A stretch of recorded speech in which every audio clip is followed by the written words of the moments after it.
Gjendja është e njëjtë. Tashmë kemi më pak se 27 që nuk e kanë deklaruar pasurinë ende.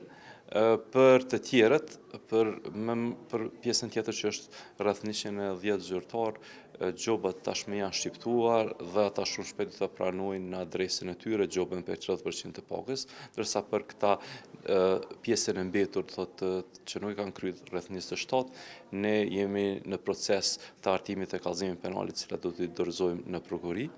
Janë edhe 2 persona tjerë, subjekte deklarues, të cilët nuk kanë kryer deklarimin e pasurisë, por pas informatave që kemi pranuar, 2 nga ata kanë ndruar jetë për shkak të gjendjes shëndetësore që kanë pasur më herët dhe si të tillë janë mbyllur raste. Në këtë mënyrë na përmbyllet ajo statistika e subjekteve që nuk kanë kryer këtë obligim në kohë. Tot agjencia është në përfundim të këtij procesi. Në njëjtën kohë jemi duke zhvilluar procesin e korrektimit të lëshimeve që kanë bërë subjekte deklaruese gjatë procesit deklarimit të fundit.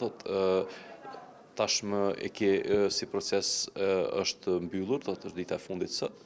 Ata të cilët kanë evidentuar lëshime kanë pasur afate mjaftueshëm për të korrektuar ato dhe nga nesër e tutje do të konsiderohen finale dhe si të tilla ne do t'i fillojmë verifikimin e tyre.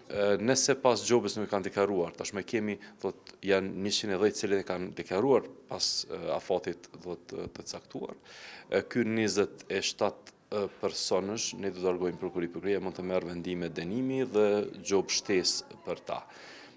Ne jemi duke pa gjitha mundësisë se si t'jemi më këmbgulës dhe si t'i detyrojmë ta kryejmë këtë obligim. Po besoj që për institucionet që kanë pasur numër të madh të subjekteve që nuk e kanë deklaruar pasurinë, do të zhvillojmë edhe takime me ta, do ta shpjegojmë rëndësinë e transparencës së zyrtarit të tyre, pastaj kjo të merret ndoshta parasysh nga ata edhe gjatë vlerësimit të performancës. Agjencia ka marrëdhënie korrekte me prokurorinë dhe gjitha institucionet tjera. Rastet tona trajtohen, tashmë ka filluar një trajtim më i shpejt, qoftë nga prokuroria, qoftë nga policia, por ende nuk jemi shumë të kënaqur me rezultatet finale, sepse ne kemi dëshirë që secili kallëzim joni penal të përfundoj si akt akuzë, secili akt akuzë pastaj të merr vendim dënues, e cila nuk është duke ndodhur.